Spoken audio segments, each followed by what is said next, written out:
अगली सुबह अरमान की आंख खुली तो कृषा उससे लिपट कर सो रही थी। अरमान जाग चुका था और कृषा को सोते हुए एकटक देख रहा था।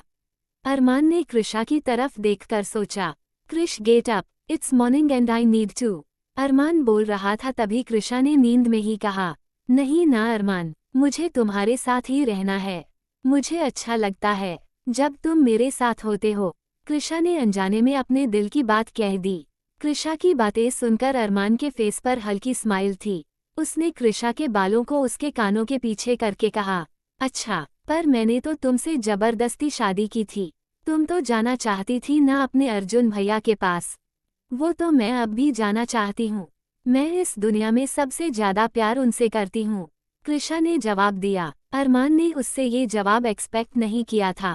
उसने कृषा को खुद से दूर किया और कोल्ड वॉइस में कहा, जिस दिन दुनिया में सबसे ज्यादा प्यार मुझसे हो और सिर्फ मेरी बनकर रहना हो, तब आना मेरी बाहों में। बोलते हुए अरमान ने कृषा को धकेलकर खुद से दूर कर दिया। अरमान के धकेलने पर कृषा ने आंखें खोली। वो हैरानी से अरमान को देख रही थी, जो बेड के पास खड़ा उसे सर्द निगाहों से घूर रहा था। कृषा जल्दी से उठकर बैठी। कुछ हुआ है क्या? कृषा ने हैरानी से पूछा। नींद में तो सोच समझ कर बात किया करो। मैं आज राणा इंडस्ट्रीज जाने वाला हूँ। मेरे पीछे से आराम से सोती रहना, कोई डिस्टर्ब नहीं करेगा, कहकर अरमान बाथरूम में जाने लगा। उसके जाने के बाद कृषा ने मुंह बनाकर कहा, मैं नहीं रहने वाली अकेली। मुझे अकेले छोड़ने के लिए शादी की थी क्या इसने? मुझे नहीं रहना अकेला। कृषा ने रोनी सूरत बनाई और दरवाजा के पास आकर उसका हैंडल पकड़कर चिल्लाने लगी, मैं अकेली नहीं रहूंगी अरमान, मुझे नहीं होना अकेले बोर। कृषा जोर से चिल्लाकर बोली। अचानक बाथरूम का दरवाजा खुल गया क्योंकि वो अंदर से लॉक नहीं था। अरमान नहाने ही जा रहा था। उसने कुछ नहीं पहना था और वो टॉवल लपेटने जा रहा था। उसे ऐसे देखकर कृषा जोर से चिल्लाई। अरमान ने सिर हिलाकर कहा, क्या चैन से नहाने भी नहीं दोगी? मुझे क्या पता था तुम बिना कपड़ों के रहोगे, कृषा ने जवाब दिया। वो बाहर जाने के बजाय वहीं खड़ी थी। कृषा ने बिना मुड़े कहा, आई वॉन्ट यू अरमान, अगर तुमने आज फिर मुझे अकेले छोड़ा, मुझे नहीं रहना अकेले। जहाँ भी तुम जाओगे मुझे अपने साथ लेकर जाओगे। ठीक है, आराम से भी तो कह सकती थी, इसमें इतना चिल्लाने की क्या जरूरत है? अरमान ने सिर हिलाकर कहा, तो क्या मैं तुम्हारे साथ आ सकती हूँ? सच में अरमान? बोलते हुए कृषा दौड़कर अरमान के गले लग गई। एक पल के लिए वो भूल गई कि अरमान ने कुछ नहीं पहना। फिर एम्बेरिशमेंट में कृषा अरमान से अलग हुई और दौड़कर बाहर चली गई। कृषा के जाते ही अरमान ने कहा, पागल है ये लड़की बिल्कुल। कुछ देर बाद अरमान नहाकर तैयार हो गया। उसने नेवी ब्लू सूट पहना था। अरमान के आने के बाद कृषा वॉशरूम में चली गई थी। वो बाहर आई तो उसने एक नज़र अरमान की तरफ देखा जो काफी हैंडसम लग रहा था। फिर कृषा ने अपनी तरफ देखा। कृषा ने रेड और पिंक कलर का फ्लोरल शॉर्ट फ्रॉक पहना था। अरमान ने कृषा के नज़रों को नोटिस करते हुए पूछा, इस तरह क्या देख रही हो? जल्दी रेडी हो जाओ, हमें ऑफिस के लिए निकलना है। तुम कितने प्रोफेशनल लग रहे हो। ऐसा लग रहा है जैसे ऑफिस जा रहे हो। और एक बार मेरी तरफ देखो। मेरी ड्रेस और लुक को देखकर कोई भी कह देगा कि मैं कॉलेज या किसी रेस्टोरेंट में फ्रेंड्स के साथ पार्टी करने जा रही हूँ, कृषा ने मुंह बनाकर कहा। फिर वो कुछ पल रुक कर बोली, क्या तुम मेरे लिए भी ऐसे कपड़े अरेंज कर सकते हो? मुझे प्रोफेशनल लगना है। तुम्हारा ध्यान नहीं गया होगा, तुम्हारे क्लोजेट में हर तरह के कपड़े रखे हुए हैं, अरमान ने कहा और फिर कृषा को अपने पीछे आने का इशारा किया। वो कृषा के क्लोजेट में गया। कृषा को लाइट ड्रेस पहनना पसंद थी, इसलिए उसने बाकी कपड़े ठीक से देख तक नहीं थे। अरमान ने उसका क्लोजेट खोला तो कृषा हैरान से उसे देखने लगी। वहाँ वाकई हर तरह के कपड़े रखे हुए थे। उसने कृषा के लिए ब्लैक कलर का ऑफिस सूट निकला जो उसके हिसाब से डिज़ाइन किया हुआ था। उसे देखकर कृषा खुश हो गई और जल्दी से अरमान के हाथ से लेकर बाथरूम में चली गई। वो चेंज करने के बाद वापस आई। कृषा उस ब्लैक ऑफिस सूट में बहुत खूबसूरत लग रही थी। उसने अपने बालों को स्ट्रेट करके खुला छोड़ रखा था और एक एक्सेसरी के नाम पर सिर्फ अपना मंगलसूत्र पहना था। कैसी लग रही हूँ मैं? कृषा घूमते हुए अरमान को अपनी ड्रेस दिखाने लगी। जैसे हर रोज लगती हो, अरमान ने काफी रूखे तरीके से जवाब दिया और फिर बाहर चला गया। ये क्यों मेरी तारीफ करेगा? इसे मुझसे प्यार थोड़ी ना है। डेविल कहीं का, कृषा ने पीछे से बड़बड़ा कर कहा। तो वही अरमान कमरे से बाहर निकला तो उसके मुंह से धीरे से निकला, looking gorgeous as always. Breakfast करने के बाद अरमान और कृषा साथ में ऑफिस जाने के लिए निकल गए। अरमान ने पहले कभी राणा इंडस्ट्रीज का कोई भी काम नहीं देखा था, पर ऑफिशियली वही उस जगह का मालिक था। न्यूयॉर्क में रूहान खुराना अपने केबिन में बैठा हुआ था। उसके पास अर्जुन मौजूद था। पिछले 3 दिनों में रूहान काफी कुछ प्लान कर चुका था और इसी सिलसिले में बात करने के लिए उसने अर्जुन को अपने पास बुलाया था। रूहान ने अपना जानवी प्लान अर्जुन को बताया। उसे सुनने के बाद अर्जुन ने हैरानी से कहा, आर यू श्योर तुम इस तरह अरमान राणा जैसे इंसान से बदला ले सकते हो? आई मीन ये इम्पॉसिबल है। वो इलीगल कामों से जुड़ा हुआ है और तुम। बोलते हुए अर्जुन रुक गया। रूहान ने अर्जुन की बात को पूरा करते हुए कहा, मैं उसे लीगल तरीके से टक्कर दूंगा। मैं चाहता तो इस काम में अपने डैड की हेल्प ले सकता था, पर मुझे इलीगल चीजों से सख्त चिढ़ है। तुम्हारा प्लान तो काफी अच्छा है, पर आई होप ये काम आए। कृषा अरमान के अगेंस्ट कुछ बोल पाएगी या नहीं, इसको लेकर डाउट है। उस दिन हम सबके सामने भी उसने झूठ बोला कि वो खुश है। जरूर अरमान ने उसे ब्लैकमेल किया होगा, अर्जुन ने बताया। उसकी बात सुनकर रूहान ने जवाब में कहा, तुम लोगों का तरीका गलत था। भले ही तुम लोग कितने भी पावरफुल हो, लेकिन तुम लोगों ने कृषा को वो सिक्योरिटी नहीं दी जिससे वो बेफिक्र होकर अपनी बात कह सके।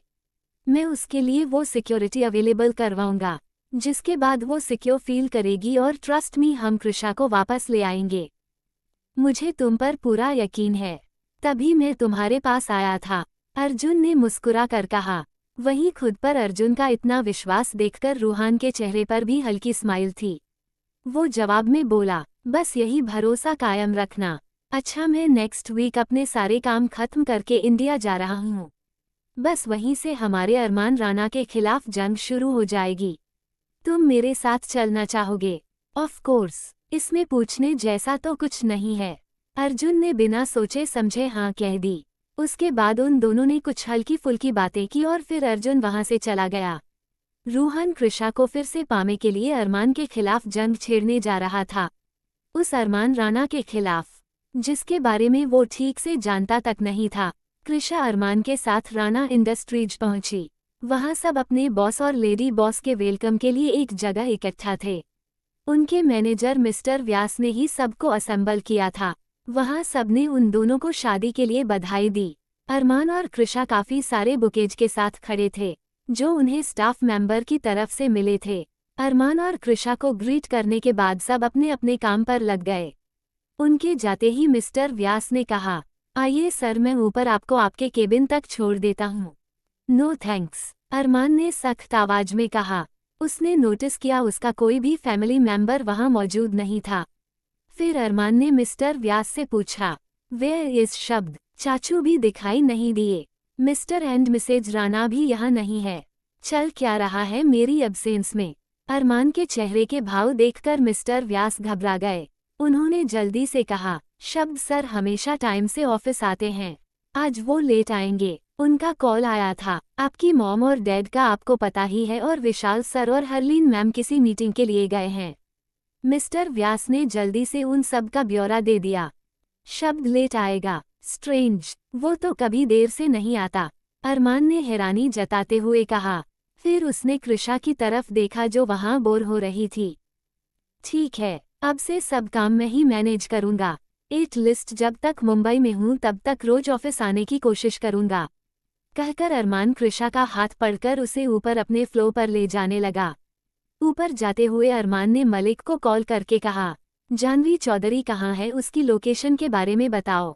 किसी आदमी को बोलो कि शब्द पर नजर रखें। मैं नहीं चाहता कि वो जानवी के क्लोज जाए। मलिक से बात करने के बाद अरमान ने कॉल कट कर दिया।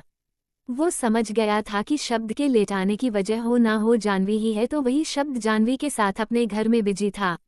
अरमान कृषा के साथ राणा इंडस्ट्रीज में आया हुआ था। वो उसे लेकर अपने फ्लोर पर पहुंचा। घर की तरह ऑफिस में भी उसका पर्सनल फ्लोर बनाया हुआ था, जहां उसका एक बड़ा सा केबिन था। उसके केबिन का interior grey and white colour में था। कृषा एक्साइटेड होकर पूरे केबिन को चेकआउट कर रही थी। अंदर आते ही कृषा ने कहा, ये काफी खूबसूरत है, बिल्कुल तुम्हारे विला और राना मेंशन की तरह। बोलते हुए कृषा ने चारों तरफ देखा। अरमान ने कृषा की बात का कोई जवाब नहीं दिया और अपनी चेयर पर आकर बैठ गया।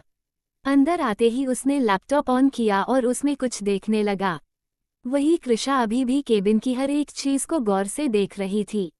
वहां लगी पेंटिंग्स, एंटीक स्टैच्यू और बाकी सब चीज उसे काफी अट्रैक्ट कर रही थी। उन सब को देखते हुए कृषा ने अरमान से कहा, न्यूयॉर्क में हमारा सिंघानिया पैलेस भी बहुत खूबसूरत है। कभी जब हम साथ में वहां जाएंगे तो मैं तुम्हें पूरा पैलेस घुमाऊंगी।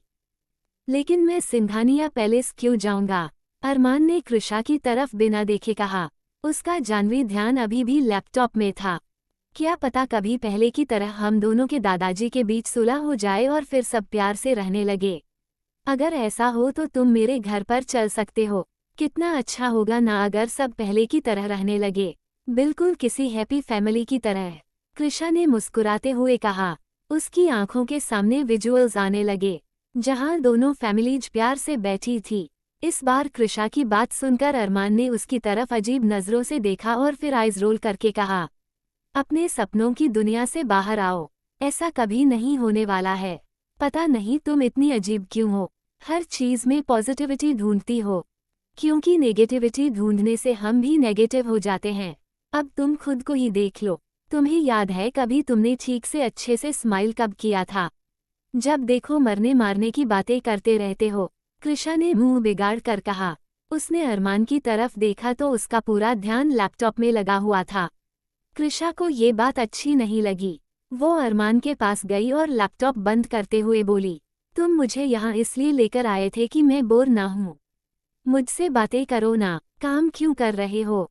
मैं तुम्हारा एंटरटेनमेंट के लिए नहीं हूँ। एंड वन मोर थिंग, मैं तुम्हें यहाँ नहीं लेकर आया, तुम खुद जिद करके आई हो। अब मेरा दिमाग मत खाओ, यहाँ बैठकर जो करना है करो। अरमान ने चिढ़कर कहा। उसने फिर से लैपटॉप ऑन किया क्योंकि वो उसमें कुछ जरूरी चीज देख रहा था।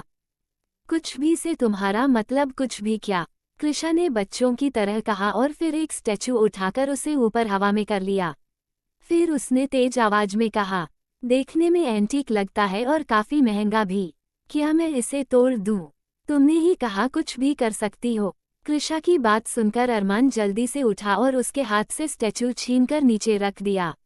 उसने कृषा के दोनों हाथों को पकड़कर कहा, you are such an attention seeker. यहाँ रखी किसी भी चीज को टच मत करना। तोड़ना तो दूर की बात है, तुम्हें तो छूना तक अलाउ नहीं है।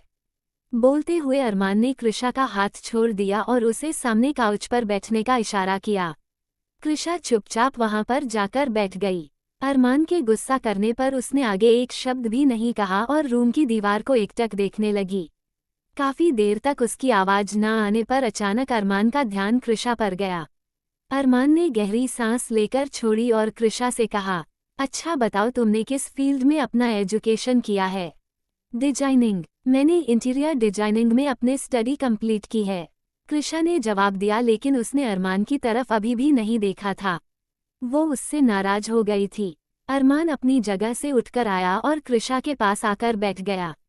उसने कृषा का चेहरा पकड़कर अपनी तरफ किया और उसकी आंखों में देखकर कहा, ठीक है, अब मैं तुम्हें कुछ काम देता हूँ जिससे तुम्हारा मन भी लगा रहेगा और तुम अपनी बातों से मुझे भी इरिटेट नहीं करोगी। मैं क्या तुम्हें इरिटेट करती हूँ? कृषा ने हैरानी से पूछा।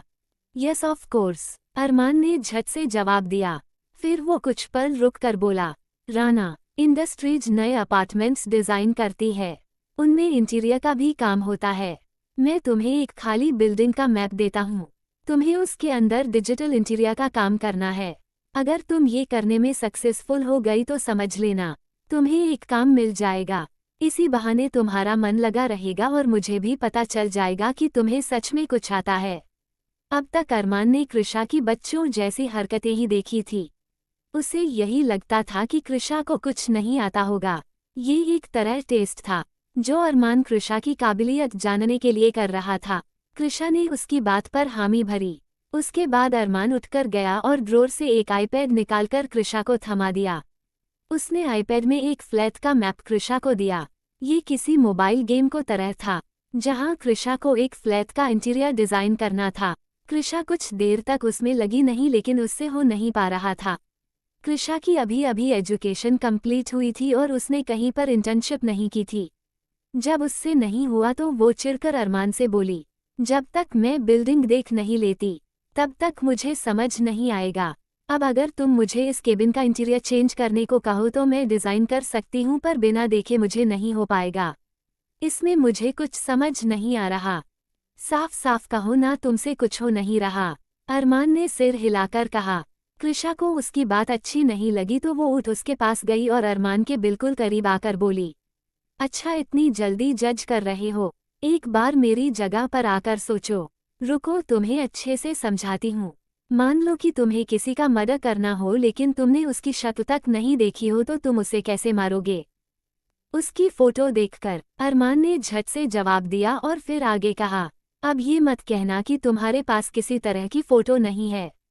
तुम्हारा काम तो मुझसे भी आसान है, फिर भी कुछ नहीं हो रहा। ऊपर से एग्जाम्पल्स भी गलत दे रही हो। उसकी बात सुनकर कृषा ने रोनी सूरत बनाई और अरमान से दूर जाकर बैठ गई। कृषा ने धीरे से बड़बड़ा कर कहा, ये कभी मुझसे प्यार से बात क्यों नहीं करता?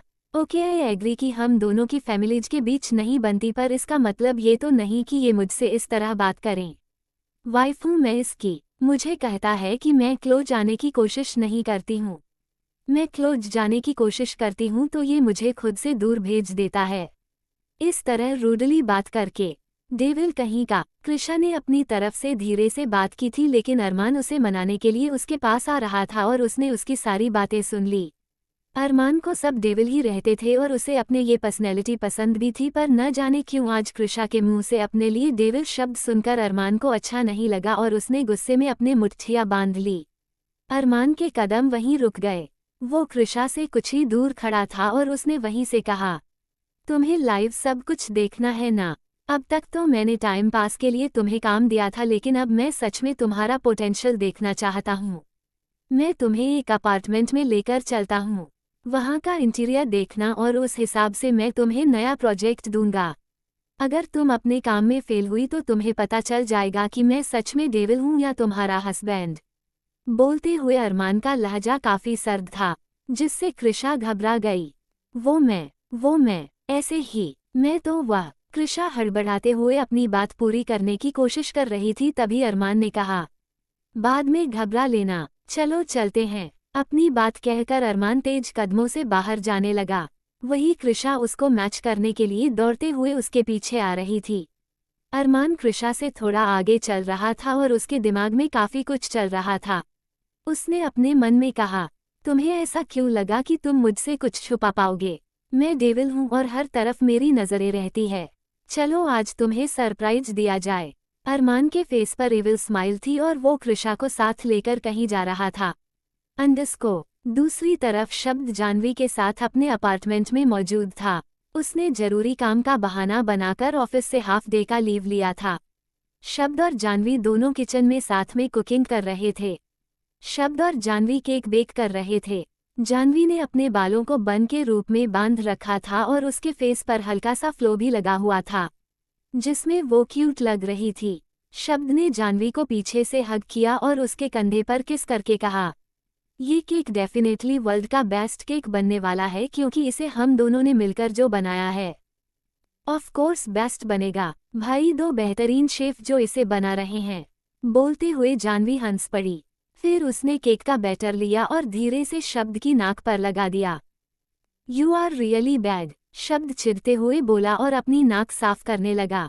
उसने जानवी को कमर से पकड़कर किचन स्लैब पर बिठाया और उसके बिल्कुल करीब आकर उसे किस करने लगा।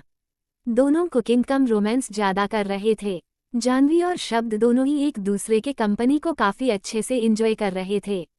किस ब्रेक करते हुए जानवी शब्द से अलग हुई और हंसते हुए कहा, तो मिस्टर शब्द राणा, ये है आपका इम्पोर्टेंट काम, जिसके चलते अपने छुट्टी ली है? Yes of course Janvi Chaudhary, ये मेरी लाइफ का सबसे इम्पोर्टेंट काम है और इस काम के लिए मैं अपनी ऑफिस से हाफ डे तो क्या पूरी लाइफ के लिए लीव ले सकता हूँ। शब्द ने जवाब दिया। उसका जवाब सुनकर जानवी फिर मुस्कुरा दी। वो किचन स्लैब से उतरी और केक टिन को ओवन में रखा।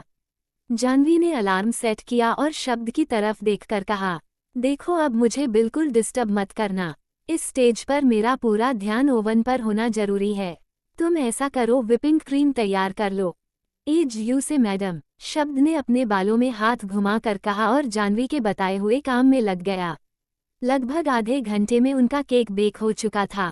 शब्द और जानवी उसे साथ में गार्निश कर रहे थे। बनने के बाद में केक काफी खूबसूरत लग रहा था। जानवी ने उसे सेट होने के लिए फ्रिज में रखा।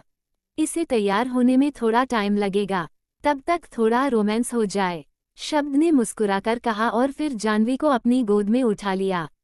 शब्द जानवी को लेकर अपने बेडरूम की तरफ बढ़ रहा था, तभी उनके घर का दरवाजा खुला। दरवाजा लॉक था, फिर भी किसी ने उसे खोल लिया था। अगले ही पल शब्द और जानवी हैरानी से सामने की तरफ देख रहे थे, क्योंकि सामने अरमान और कृषा खड़े थे। अरमान के फेस पर इविल स्माइल थी, मानो उसने ये पहले से एक्सपेक्ट किया था, जबकि कृषा उन दोनों को इस तरह साथ देखकर हैरान थी। अरमान कृषा के साथ अचानक से शब्द के घर आ गया। उसके पास एक्स्ट्रा चाबी होने की वजह से अरमान ने दरवाजा बिना नॉक किए ही खोल दिया था। सामने शब्द ने जानवी को अपनी बाहों में उठा रखा था। अरमान और कृषा को अपने सामने देखकर शब्द ने जल्दी से जानवी को नीचे उतार दिया। कृषा ने मामले को संभालते हुए कहा, तुम दोनों साथ में यहाँ रहते हो, इस बारे में हमें पता नहीं था, शायद हम गलत टाइम पर आ गए हैं। फिर उसने अरमान का हाथ पकड़कर अरमान से कहा, हम बाद में आते हैं अरमान। कृषा के ऐसा करने पर अरमान ने उसकी तरफ सर्द निगाहों से देखा तो कृषा ने तुरंत उसका हाथ छोड़ दिया। अरमान तेज कदमों से चलते हुए शब्द के पास आया और जानवी की तरफ देखकर कहा, क्या लगा था तुम्हें, ये लड़की ऑफिस आएगी, तुम इसके साथ घूमने जाओगे और मुझे इस बारे में कुछ पता नहीं चलेगा। मैंने तुम्हें मना किया था ना कि इस लड़की के साथ तुम रिलेशनशिप में नहीं आ सकते।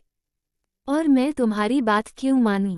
शब्द ने सिर हिलाकर कहा तो मैं भी तुमसे था कि तुम कृषा को जाने दो और उससे शादी मत करो। तुमने मेरी बात मानी थी क्या, जो मैं तुम्हारी बात मानूं? अच्छा, तो लिटिल ब्रदर को अब बातें आ रही है। अरमान ने इविल स्माइल करके कहा, अभी इसके साथ तुम प्यार खेल रहे हो। आई बेट यू कल को ये तुम्हें धोखा देकर निकल जाएगी। उनमें से कोई कुछ भी कहता उससे पहले कृषा बीच में बोल पड़ी, अरमान जानवी ऐसी नहीं है, तुम उसके बारे में गलत बातें मत करो। जानवी के बारे में कोई भी कुछ कहता तो कृषा गुस्सा हो जाती। वो जानवी के पास आई और उसका हाथ सहलाकर कहा, I am so happy for you Janvi, शब्द बहुत अच्छा इंसान है। चलो, हम दोनों में से किसी को तो अच्छा लाइफ पार्टनर मिला। What do you mean by that? अरमान ने कृषा को घूरते हुए पूछा। तब उसे एहसास हुआ कि उसने अभी अभी क्या कह दिया था। वो एक्चुअली मैं ये कहना चाहती थी कि हम दोनों में से किसी को तो उसकी पसंद का लाइफ पार्टनर मिला। तुमने तो मुझसे बिना मेरी परमिशन की शादी की थी। तो कृषा बोलते हुए रुक गई।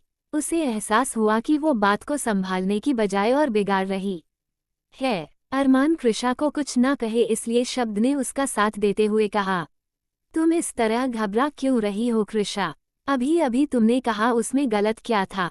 इसे तो हमेशा से जबरदस्ती करने की आदत है। पहले तुम्हारे साथ की तो अब जबरदस्ती हमारा ब्रेकअप करवाना चाहता है। Will you guys please stop it? उन सब को चुप करवाने के लिए जानवी ने तेज आवाज में कहा। फिर वो अरमान के पास जाकर बोली, तुम्हारी प्रॉब्लम क्या है? जो तुम चाहते थे वो तुम्हें मिल गया है ना, तो जाकर उसके साथ खुश रहो, ना कि दूसरों की लाइफ में प्रॉब्लम क्रिएट करो। मैं तो हूँ ही प्रॉब्लम क्रिएटर।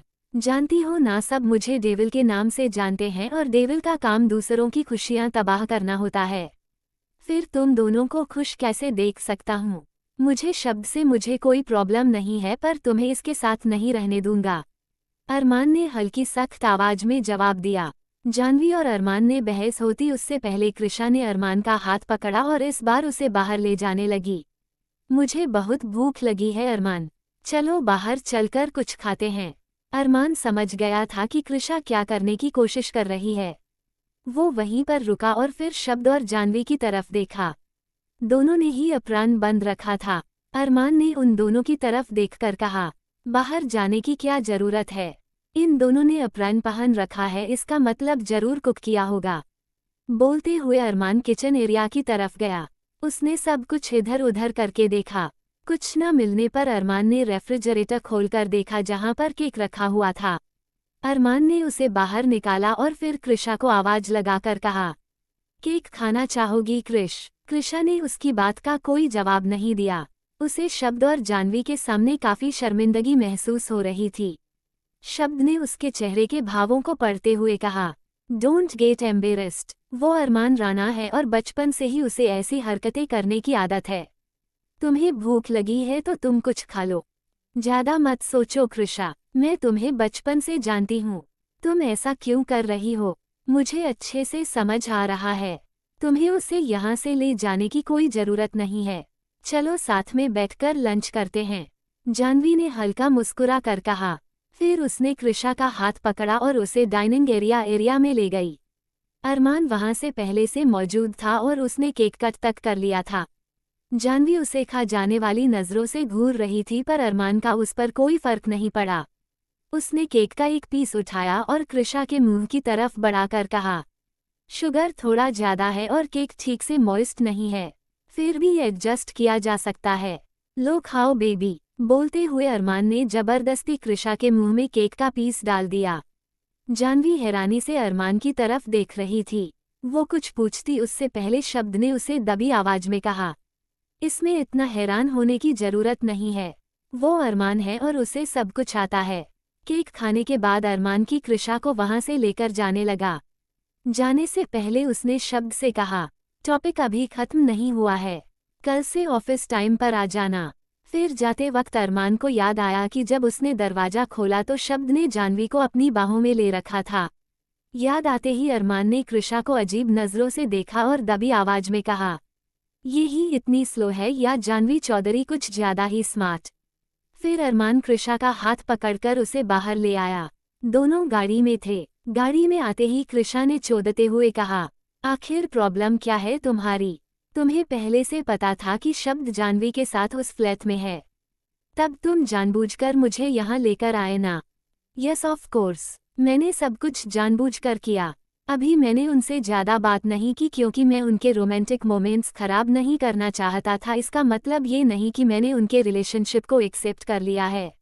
अरमान ने जवाब में कहा, तुम अपने भाई से जल क्यों रहे हो? खुद तो कुछ करते नहीं हो और कोई और कर रहा है तो उन्हें करने नहीं दे रहे हो। अचानक कृषा के मुंह से निकला। फिर उसे एहसास हुआ कि उसने फ्लो में फिर से कुछ ना कुछ गलत बोल दिया था। अरमान ने गहरी सांस लेकर छोड़ी और कहा, मैंने कुछ किया तो तुम झेल नहीं पाओगी बेबी। बोलते हुए अरमान ने गाड़ी स्टार्ट की। वही उसकी बात सुनकर कृषा का चेहरा लाल हो गया था। उसने तुरंत अपना फेस बाहर की तरफ कर लिया। अरमान कृषा को लेकर राणा इंडस्ट्रीज जाने के बजाय राणा मेंशन पहुंचा। जैसे ही वो दोनों घर में दाखिल हुए उनकी मुलाकात मान्या से हुई। मान्या ने साड़ी पहन रखी थी जबकि कृषा ऑफिस सूट में थी। मान्या के पास कृषा को ताना मारने का रीजन था, इसलिए वो तेज कदमों से चलकर उसके पास गई और सख्त आवाज में कहा, शादी हुए अभी 1 हफ्ता तक नहीं हुआ और ब्लैक कलर के कपड़े पहनकर घूम रही हो। कुछ संस्कार नाम की चीज है भी या नहीं? मैं तुम्हारी सास लगती हूँ। मुझे देखकर पैर छूना तो दूर, तुमने तो नमस्ते तक नहीं कहा। साड़ी नहीं पहन सकती तो कम से कम कुछ और इंडियन वेयर तो पहन ही सकती हो। मान्या ने लगातार कृषा को सुनना शुरू कर दिया। अरमान चुपचाप उनकी बातें सुन रहा था, या यूं कहें कि वो उन दोनों के बीच में जानबूझकर नहीं पड़ रहा था। कृषा ने गहरी सांस लेकर छोड़ी और हल्का चिल्लाते हुए कहा, फर्स्ट एट ऑल आप मेरी मदर इन लॉ नहीं हो। अरमान आपसे बात तक नहीं करता। आप उसकी सटेप मॉम हो। फिर आपको मुझे कुछ कहने का भी हक नहीं है। मेरा जो मन करेगा वो मैं पहनूंगी। हरलीन बुआ ने मुझे कुछ नहीं कहा तो फिर आप कौन होती हो बोलने वाली? कृषा का जवाब सुनकर मान्या के साथ साथ अरमान भी हैरान थी। जो कृषा इनोसेंट से वन कर रहती थी वो अब पूरी बहादुरी से मान्या को जवाब दे रही थी। मान्या ने देखा अरमान उनके मामले में बीच में नहीं बोल रहा। उसने उसी लहजे में आगे कहा, तुम्हारी तो 2 दिन में ही जुबान निकल आई। लगता है अपने पति का असर हो रहा है। मैं अरमान की रियल मॉम नहीं हूँ, लेकिन मैंने उसे अपने बेटे की तरह ही रखा है। तुम्हें मेरी हर बात सुननी होगी। जल्दी से जाकर कपड़े चेंज करो और वापस नीचे आओ। कुछ नहीं आता तो सिखा दूंगी। मुझे ही कुछ सिखाना पड़ेगा। अपनी बात कहकर मान्या वहां से अंदर चली गई। उसके जाते ही कृषा ने अरमान की तरफ देखा और चिढ़कर कहा, ऐसे तो बहुत डेविल बनाकर घूमते हो। अब वो चुड़ैल मुझे परेशान कर रही थी तो तुमने कुछ कहा क्यों नहीं? मुझे कहने की क्या जरूरत है? तुमने ऑलरेडी उनको सुना दिया और आगे भी इसी तरह खुद के लिए स्टैंड लेते रहना। उन्होंने तुम्हें बुलाया है, लेट्स सी कि वो तुम्हें परेशान करती है या तुम उन्हें। अगर तुमने मेरी रेपुटेशन खराब करने की कोशिश की तो मैं तुम्हें पूरी रात टॉर्चर करूंगा। अगर मुझे बचना है तो मिसेज राणा को अच्छे से तंग करके आना। कहकर अरमान लिफ्ट की तरफ बढ़ा। कृषा भी उसके पीछे आ रही थी। उसे उस पर बहुत गुस्सा आ रहा था। ऊपर आते ही कृषा ने सबसे पहले चेंज करने का सोचा। वो क्लोजेट एरिया में गई और उसने जानबूझकर एक साड़ी निकाली। हालांकि कृषा को साड़ी बांधना नहीं आता था तो वो उसे ड्रेप करने के लिए पूरी मेहनत कर रही थी। अरमान चुपचाप उसकी तरफ देख रहा था।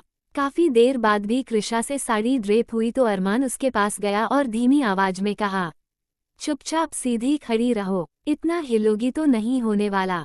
अरमान ने कृषा को एकदम स्टैचू की तरह खड़ा कर दिया। वो उसकी साड़ी ड्रेप कर रहा था। बीच बीच में उसके हाथ कृषा की कमर को और बॉडी के बाकी हिस्सों को छू रहे थे और उसकी छुअन कृषा के दिल को एक अजीब एहसास दे रही थी। कृषा के गाल लाल हो गए थे और वो खुद के इमोशंस को कंट्रोल करके खड़ी हुई थी। साड़ी ड्रेप हो जाने के बाद अरमान ने कृषा को पकड़कर मिरर के सामने किया तो उसने शर्म से अपनी नज़र झुका ली। कृषा ने इस वक्त रेड कलर की साड़ी पहनी थी जिसका लॉन्ग स्लीवेज का ब्लाउज था। साड़ी का कलर तो रेड समझ आता है लेकिन तुम्हारे गाल क्यों लाल हो रहे हैं? अरमान ने कृषा को परेशान करने के लिए पूछा। कृषा के दिल में इस वक्त क्या चल रहा था वो उसके चेहरे से साफ था। उसे परेशान करने के लिए अरमान ने उसे कमर से पकड़ा और अपनी उंगलियां धीरे धीरे उसकी कमर पर चलाने लगा। डोंट ट्राई टू सेड्यूस मी, कृषा ने खुद को अरमान से दूर करके जवाब दिया और वहां से नीचे जाने लगी। उसके ऐसा करने पर अरमान के फेस पर इविल स्माइल थी और उसने पीछे से तेज आवाज में कहा, अगर नीचे जाने पर मान्या राणा ने तुम्हें तंग किया है तो सोच लेना कि ऊपर आने पर तुम्हारे साथ क्या होगा। ट्रेलर तुमने देख लिया होगा कृष, मूवी पूरी रात को देख लोगी। कृषा ने अरमान की बात को सुनकर भी इग्नोर किया और नीचे चली गई। मान्या के बुलाने पर कृषा तैयार होकर नीचे पहुंची। जैसे ही कृषा अपने फ्लो से बाहर निकली वैसे ही अरमान ने अपना आईपैड लिया और कृषा को देखने लगा। अरमान कृषा को देखते हुए बोला, लेट्स सी कृष, तुम इस डेविल का नाम कितना रोशन करती हो। बोलते हुए अरमान ने सिगरेट निकाला और उसके कश लगाने लगा। वही कृषा नीचे के फ्लो पर पहुंची तो मान्या पहले से ही लिफ्ट के सामने खड़ी उसका इंतजार कर रही थी। उसने कृषा को गौर से देखा और फिर उसके पास आते ही कहा, आगे से तुम साड़ी ही पहना करोगी। वैसे तो तुम्हें देखकर लगता नहीं कि तुम सिंघानिया फैमिली से बिलोंग करती हो, पर साड़ी में ठीक ठाक लग रही हो तो आगे से साड़ी ही पहनना। मान्या अपनी तरफ से कृषा को ऑर्डर्स दे रही थी। कृषा ने जवाब में बहुत ही सादगी से कहा, लेकिन मुझे साड़ी पहनना नहीं आता। इसमें भी मेरी अरमान ने हेल्प की थी। हाँ तो आगे भी अपने उस अरमान की हेल्प ले लेना। चलो अब मेरे साथ किचन में आओ, मान्या ने मुंह बनाकर कहा और किचन की तरफ जाने लगी। कृषा भी उसके पीछे पीछे साड़ी संभालते हुए आ रही थी। उसे साड़ी में चलने में काफी दिक्कत महसूस हो रही थी। अरमान कैमरा के जरिए सब देख रहा था। उसने अब तक की फुटेज देखने के बाद कहा, कृष 0 एंड मान्या राणा 1 पॉइंट। कृष क्या कर रही हो तुम? डेविल की वाइफ हो तो उसे जैसी खूबियां रखो और सामने वाले के नाक में दम कर दो। वहीं नीचे कृषा मान्या के साथ किचन में आ चुकी थी। अंदर आते ही मान्या ने सारे स्टाफ को बाहर भेज दिया था। कृषा हैरानी से उसकी तरफ देखने लगी कि आखिर वो क्या करना चाह रही थी। मान्या ने कृषा की तरफ देखकर हल्की स्माइल पास की और कहा, मेरा कुछ हल्का खाने का मन कर रहा है, लाइक सिंपल सी सब्जी और चपाती। चलो शुरू हो जाओ। व्हाट डू यू मीन आपका मन कर रहा है? कृषा ने सिर हिलाकर कहा। अब उसे मान्या पर गुस्सा आ रहा था तो वो चिढ़ते हुए बोली, कल को आप कहेंगी कि आपका मुझे खाने को मन कर रहा है तो मैं क्या खुद को प्लेट में सर्व करके आपके सामने रख दूंगी क्या? अगर आपको कुछ खाना ही है तो आप कुक को बोल दीजिए। मुझे खाना बनाना नहीं आता है। खाना बनाना नहीं आता तो क्या तमीज से बात भी करनी नहीं आती? मान्या गुस्से में चिल्ला कर बोली। फिर उसने गहरी सांस ली और खुद को नॉर्मल करके कहा, ठीक है, तुम्हें कुछ नहीं आता तो सास होने के नाते मेरा फर्ज बनता है कि मैं तुम्हें घर का जानवी काम सिखाऊं। जैसे जैसे मैं बता रही हूँ वैसे वैसे करती जाओ। अगर आपको सब कुछ आता है तो आप खुद ही क्यों नहीं कर लेती? कृषा ने कहा। वो समझ गई थी कि मान्या ये सब उसे परेशान करने के लिए कर रही है। जितना कहा है उतना करो, वरना तुम्हारे लिए अच्छा नहीं होगा, मान्या ने तेज आवाज में कहा। कृषा ने बहस करना जरूरी नहीं समझा और वो मान्या के बताए अनुसार काम करने लगी। वही अरमान ने कृषा को मान्या की बातें मानते देखा तो उसने सिर पकड़ कर कहा, ओह गॉड, इतना इनोसेंट होने की क्या जरूरत है?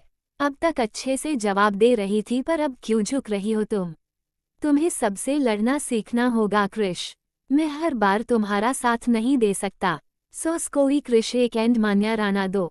नीचे कृषा मान्या के कहे मुताबिक सब्जियां काट रही थी। सब्जी काटते वक्त उसके हाथ में चाकू से लग गई और खून आने लगा।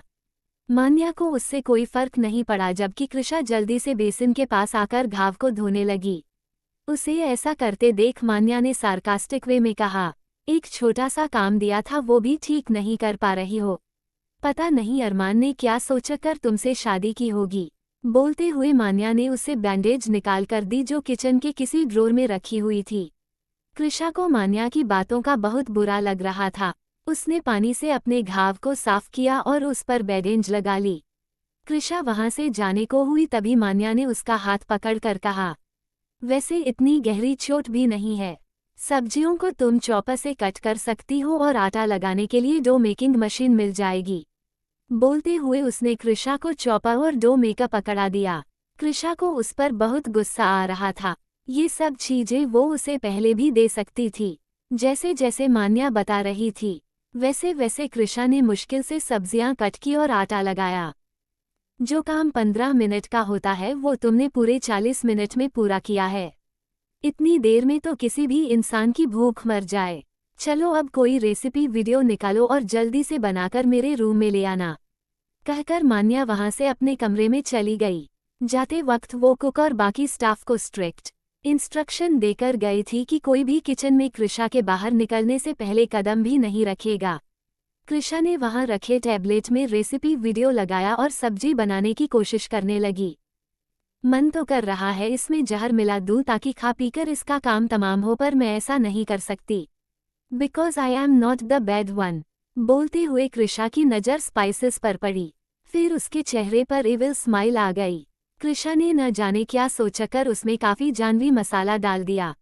वही जब अरमान ने उसे ये सब करते देखा तो इविल स्माइल करके कहा, that's like my Mrs Rana. देखते हैं इसे खाने के बाद मान्या राना की क्या हालत होती है। गुस्से में कृषा ने पूरा खाना बिगाड़ दिया। उसने पहली बार रोटियां बनाई थी तो वो भी उससे ठीक से नहीं पाई थी। कोई कच्ची थी तो कोई जली हुई।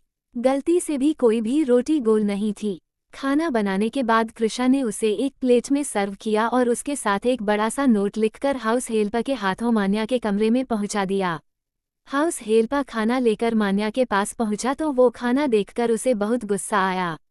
मान्या ने टेस्ट करने के लिए 1-2 बाइट खाई तो उतने में ही खांसी से उसकी हालत खराब हो गई। उसने जल्दी से पानी पिया। तभी उसकी नज़र कृषा की रखी हुई चिट पर गई। मान्या ने उसे उठाया और जोर से पढ़ते हुए कहा, आगे से कोई भी काम बोलने से पहले इस खाने के बारे में सोच लीजिएगा। वन मोर थिंग, आप मेरे अरमान की मॉम नहीं है तो आप मेरी सास भी कभी नहीं बन पाएंगी। आप उनके साथ प्यार से बिहेव करती तो मैं आपको वो इज्जत देने की कोशिश करती, लेकिन आपकी हरकतों से साफ है कि अब जानबूझकर मुझे परेशान कर रही थी। मिसेज मान्या राना, आगे से मुझसे उलझने की कोशिश मत करना। मैं भले दिखने में सीधी साधी हूँ पर मैं भी माफिया प्रिंसेस हूँ और फिलहाल के टाइम में एक माफिया की वाइफ भी। आगे से कुछ किया तो बात आपकी जान पर भी आ सकती है।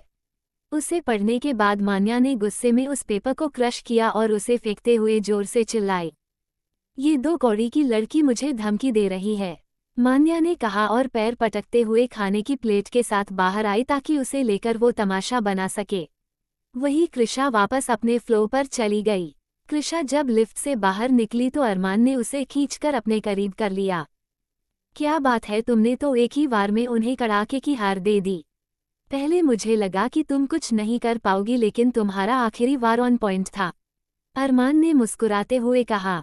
अरमान की बातें सुनकर कृषा हैरानी से उसकी तरफ देख रही थी। इसका मतलब तुम सब कुछ देख रहे थे? कृषा ने पूछा। हाँ बिल्कुल, और देखना बनता भी है, अरमान बोला। फिर उसने कृषा के बालों को उसके कान के पीछे करते हुए कहा, इतना अच्छा काम किया है तो रिवार्ड तो बनता है। अपनी बात कहकर अरमान ने अपने होठ कृषा के होठों पर रख दिए। इस बार कृषा भी उसे रेसिस्ट करने के बजाय उसका पूरा साथ दे रही थी। कृषा के हाथ अरमान के बालों में थे तो वही अरमान के हाथ कृषा की कमर पर चल रहे थे। किस करते हुए अरमान कृषा को खींचकर काउच पर ले आया और उसे काउच पर लिटाकर खुद उसके ऊपर आ गया। कृषा किस ब्रेक करके बोली, अरमान तुमने कहा था अगर मैंने मिसेज राणा को तंग नहीं किया तो तुम मुझे परेशान करोगे, पर अब तो मैंने। कृषा बोल रही थी तभी अरमान ने उसकी बात बीच में काटते हुए कहा, मैं कहाँ तुम्हें परेशान कर रहा हूँ baby, it's your reward. Krisha ने अरमान की बात का कोई जवाब नहीं दिया और खुद ही अपने होठ अरमान की तरफ बढ़ाए। पहली बार कृषा खुद से पहल कर रही थी। अरमान ने कृषा को अपनी बाहों में उठाया और बेडरूम में लेकर गया। अरमान ने कृषा की साड़ी का पल्लू हटाया और उसकी नेक पर किस कर रहा था। फिर उसका हाथ कृषा की बैक पर गया। अरमान एक स्टेप और आगे बढ़ता कि तभी उसके मोबाइल पर मिस्टर हर्षवर्धन राणा का कॉल आया। अरमान अपने दादू का कॉल किसी भी हाल में इग्नोर नहीं करता था। वो बेड के दूसरी तरफ लेटा और खुद को नॉर्मल करने लगा। उसे परेशान करने के लिए कृषा जानबूझकर उसके ऊपर आकर लेट गई। उसके ऐसा करने पर अरमान ने उसकी तरफ अजीब नज़रों से घूरा, पर इस बार कृषा पर इसका कोई फर्क नहीं पड़ा। अरमान ने कॉल पिक किया। बोलिए दादू, अरमान ने टोन को नॉर्मल करके पूछा। ये मैं क्या सुन रहा हूँ? उस लड़की ने मान्या की जान लेने की कोशिश की। तुम अभी उसे लेकर नीचे आओ। पता नहीं उसने मान्या के खाने में क्या मिला दिया, जो उसकी हालत इतनी खराब हो गई है। हर्षवर्धन की आवाज़ से साफ जाहिर हो रहा था कि इस वक्त वो काफ़ी गुस्से में है। नीचे मान्या ने भी अच्छा खासा तमाशा लगा दिया था। अरमान अच्छे से जानता था कि मान्या ये जानबूझकर कर रही है। उसने तो खाना ठीक से खाया तक नहीं था। अरमान ने जवाब में कहा, दादू I am not a doctor, अगर उनकी तबीयत इतनी खराब हो रही है तो मुझे कॉल करने के बजाय किसी डॉक्टर को बुलाया होता। अरमान मुझसे इस तरह बात मत करो, अभी उस लड़की को लेकर नीचे आओ, कहकर हर्षवर्धन ने कॉल कट कर दिया। उनके कॉल कट होते ही कृषा हैरानी से अरमान को देख रही थी। उसने पूछा, नीचे कोई बीमार है क्या? हाँ मिसेज राणा ने तमाशा लगा रखा है। दादू चाहते हैं तुम नीचे आओ और तुमने जो भी किया उसकी एक्सप्लेनेशन दो, अरमान ने जवाब दिया। अरमान की बातों से कृषा का चेहरा उतर गया। एक पल के लिए वो गिल्ट से भर गई। कृषा ने हमें सिर हिलाया और नम आंखों से अरमान से दूर जाने लगी। तभी अरमान ने उसे कमर से पकड़ा और अपने नीचे कर लिया। मेरे होते हुए तुम्हें मेरे अलावा किसी और से डरने की जरूरत नहीं है। हाँ कुछ ऐसा मत करना जिसकी वजह से मैं हटूं, बाकी औरों को मैं देख लूंगा। अपनी बात कहकर अरमान ने कृषा के होठों पर हल्के से किस किया और उसके ऊपर से उठते हुए बोला, मैं कुछ देर में वापस आ जाऊंगा, चेंज मत करना, तुम्हारा रिवार्ड अभी बाकी है। अरमान की बात सुनकर कृषा का चेहरा लाल हो गया। वो नजरें नीची करके बोली, मुझे वेट रहेगा, जल्दी आना, कहीं ऐसा ना हो कि मैं सो जाऊं। तुम सो भी जाओगी तो मुझे जगाना अच्छे से आता है। अरमान ने इविल स्माइल करके जवाब दिया और वहां से बाहर जाने लगा। कमरे में जहां वो कृषा के साथ में काफी अच्छे से पेश आ रहा था, वही रूम से बाहर निकलते ही अरमान के चेहरे के भाव सर्द हो रहे थे और आंखें गुस्से से लाल। अरमान और कृषा के बीच कुछ इंटीमेट मोमेंट्स चल रहे थे तभी अरमान के पास उसके दादाजी मिस्टर हर्षवर्धन राणा का कॉल आया। आज शाम कृषा और मान्या के बीच जो भी बहस हुई उसका मान्या ने अच्छा खासा तमाशा बना दिया था और इसी के लिए उसके दादाजी ने उसे नीचे बुलाया था। मिस्टर राणा ने कृषा को भी नीचे लाने को कहा था, लेकिन अरमान कृषा को वहां छोड़कर अकेले ही नीचे जा रहा था। अरमान नीचे आया तो शब्द को छोड़कर सारी फैमिली वहां इकट्ठा थी। शब्द को वहां ना देखकर अरमान ने गुस्से में मुट्ठियां बांध ली। अरमान उनके पास गया। मान्या ने अरमान देखा। अरमान सर्द निगाहों से उसी को देख रहा था तो वो रोने का दिखावा करते हुए बोली, देखा डैडी जी आपने, ये मुझे कैसे घूर कर देख रहा है। इसने और शब्द ने कभी मुझे माँ के रूप में एक्सेप्ट नहीं किया।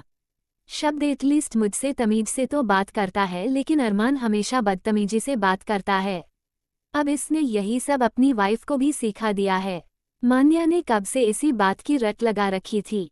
हरलीन ने अरमान से कहा, कृषा को ऐसे नहीं करना चाहिए था। जो भी हो, मान्या उससे बड़ी है। उसने जानबूझकर खाने में एक्स्ट्रा स्पाइसेस डाले। हम सबने फुटेज में देखा था। उस सिंघानिया के खून से और उम्मीद भी क्या की जा सकती है। मैंने तो पहले ही कहा था वो बस दिखने में ही मासूम लगती है। हर्षवर्धन राणा गुस्से में बोले। सब कुछ न कुछ बोल रहा था। तभी विराट ने कहा, वो कहाँ है? मुझे उससे उसके किए का जवाब चाहिए। अगर उसकी वजह से आज मेरी वाइफ को कुछ हो जाता तो मैं उसे जिंदा नहीं छोड़ता। फिर मुझे कोई फर्क नहीं पड़ता कि वो कोई माफिया प्रिंसेस है या उसकी वजह से तुम्हें माफिया किंग की पोजीशन मिल जाएगी। Go hell with your mafia world, Virat जोर से चिल्लाते हुए बोला। इन सब में अरमान कुछ नहीं कह रहा था। वो चुपचाप उन सब की बातें सुन रहा था। सब कृषा के अगेंस्ट ही बात कर रहे थे, लेकिन प्रतीक्षा ने बात को संभालते हुए कहा, सब लोग कृषा के खिलाफ कुछ ना कुछ बोले जा रहे हैं। किसी ने ये क्यों नहीं देखा कि मान्या भाभी उसे परेशान कर रही थी। उसके हाथ के चोट लग गई थी, फिर भी उन्हें उससे खाना बनवाना था। घर पर हर छोटे काम के लिए हाउस हेल्पिंग स्टाफ मौजूद है, फिर कृषा को परेशान करने का क्या मतलब हुआ? बोलते हुए प्रतीक्षा ने मान्या की तरफ देखा। जानवी मामला मान्या की तरफ खींच रहा था तो वो फिर से रोते हुए बोली, तो क्या हो गया अगर मैंने उसे अपनी बहू समझकर 2 काम बता दिए? मैं उसे कुछ अच्छा ही सिखाना चाहती थी, स्ट्रांग बनाना चाहती थी। मुझे नहीं पता था वो मेरे साथ ऐसा करेगी। चलिए अब बहुत हो गया, बात को यहीं खत्म करते हैं। मान्या भाभी, आप अच्छे से जानती हैं कि अरमान आपको पसंद नहीं करता, तो आप अरमान और उसकी वाइफ से दूर रहिए ना। विशाल ने मामले को क्लोज करते हुए कहा। मान्या के पास ये अच्छा मौका था और वो इसे जाने नहीं देना चाहती थी। उसने हर्षवर्धन की तरफ देखकर कहा, मेरी हर गलती के लिए मुझे इस घर में डांट पड़ती है। फिर आप अपने पोते के चलते मेरे साथ भेदभाव करेंगे डैडी जी? आज आप उस लड़की को कुछ नहीं कह रहे हैं, सिर्फ इसलिए ना कि वो अरमान की वाइफ है और आपके पुराने दोस्त की पोती। आदित्य सिंघानिया के लिए अपना दोस्त शब्द सुनकर हर्षवर्धन का गुस्सा और बढ़ गया। उन्होंने अरमान की तरफ देखकर कहा, मुझे वो लड़की अभी के अभी यहाँ चाहिए। तुम कुछ बोल क्यों नहीं रहे? क्या यहाँ मूर्ति बनकर खड़े रहने के लिए मैंने तुम्हें यहाँ बुलाया था? अरमान, जो अब तक सबकी बातें चुपचाप सुन रहा था, उसने सर्द लहजे में कहा, हो गया आप सबका। फिर उसने मान्या की तरफ देखा और आगे कहा, Mrs Rana, you should thank to God कि कृषा वहाँ किचन में आपके साथ अकेली थी। अगर मैं होता तो खाने में स्पाइसेस के बजाय पॉइजन मिला देता, या फिर जो आप कर रही थी। उसके बाद उसी वक्त आपका गला दबाकर आपकी जान ले लेता। देखा, ये मुझसे की टोन में बात कर रहा है। अपनी पत्नी के किए पर उसे सजा देने के बजाय ये उसका पक्ष ले रहा है। मेरी ही गलती है जो मैंने उस लड़की को अपना समझा। मान्या ने विराट की तरफ देखकर कहा। विराट इस मामले में कुछ बोलता उससे पहले अरमान ने सख्त आवाज कहा, हाँ, आप ही की गलती है जो आपने उसे अपना समझा। मेरा और मुझसे जुड़े लोगों का आपसे कोई रिश्ता नहीं है। आप यहाँ मिस्टर राणा की वाइफ है। उसके अलावा मेरी नज़रों में आपकी कोई हैसियत नहीं है। आगे से मुझसे और मेरी वाइफ से दूर रहेगा, वरना अरमान राणा धमकी नहीं देता। ये आपको पता चल जाएगा। अपनी बात कहकर अरमान वहां से चला गया। उसके जाते ही हर्षवर्धन ने हरलीन की तरफ देखकर कहा, जाकर समझाओ उसे, उस लड़की के चक्कर में कहीं कोई बेवकूफ़ी ना कर दे। हरलीन ने जवाब में कहा, समझने की जरूरत उसे नहीं डैडी जी, इस घर के लोगों को है, जो बेवजह अरमान को तंग करने के बारे में सोचते हैं।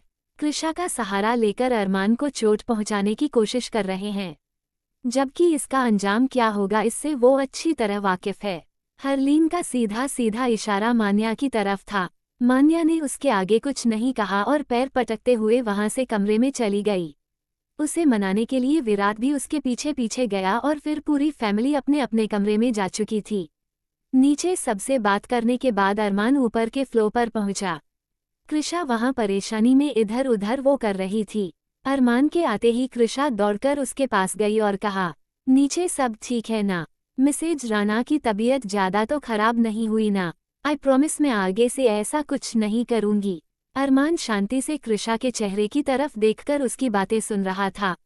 वो इतने से ही काफी घबरा गई थी। तभी अरमान ने उसके गाल पर हाथ रखा और धीरे से कहा, मेरे होते हुए तुम्हें मेरे अलावा किसी से डरने की जरूरत नहीं है। मान्या राणा जैसे इंसान से तो बिल्कुल नहीं। मैंने मैटर अपनी तरफ से सॉल्व कर दिया है और ये मत कहो कि आगे से ऐसा कुछ नहीं करूंगी। अगर मुझे छोड़कर कोई तुम्हें परेशान करने की कोशिश करे तो तुम उसकी जान तक ले सकती हो। आगे मैं सब संभाल लूंगा। कृषा अरमान की बातें गौर से सुन रही थी।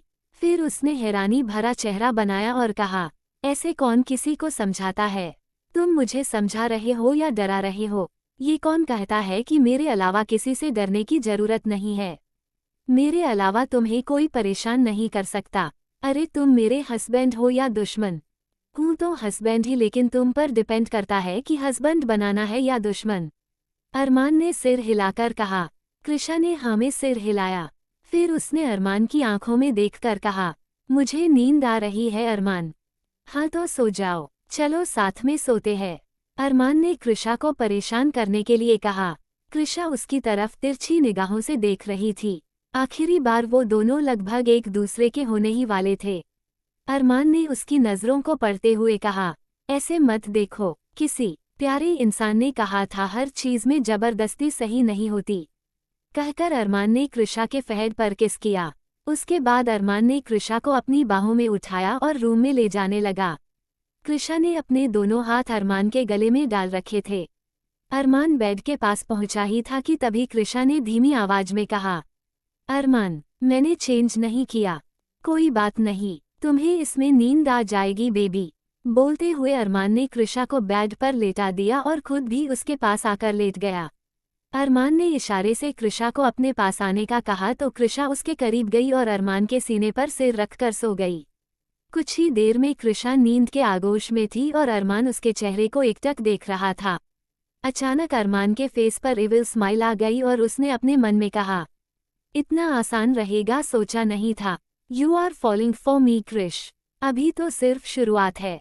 तुम मुझसे इतना प्यार करोगी कि एक पल के लिए भी मुझसे दूर रहना मुश्किल हो जाएगा और यही मैं चाहता हूँ।